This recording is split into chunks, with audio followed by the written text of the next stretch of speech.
2020 ఈశాన్య ఢిల్లీ అల్లర్ల కుట్ర కేసు.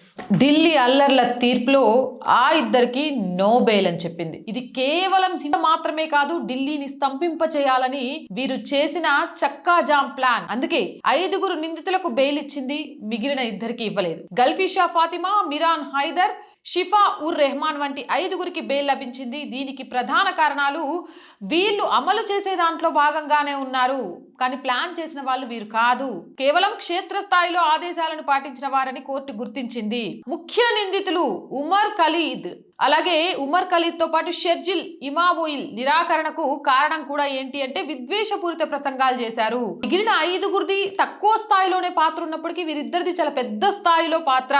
దీని గురించి బెయిల్ ఇచ్చే విషయంలో ఏ మాత్రం కూడా కుదరదు. ఉగ్రవాద వ్యతిరేక చట్టాల కింద బెయిల్ రావడం అనేది నిందితుడి నేర తీవ్రత పైన ఆధారపడి ఉంటుంది. ఈ విషయం మీరందరూ గుర్తుపెట్టుకోవాలని మరోసారి ఒక చారిత్రాత్మక తీర్పునిచ్చింది.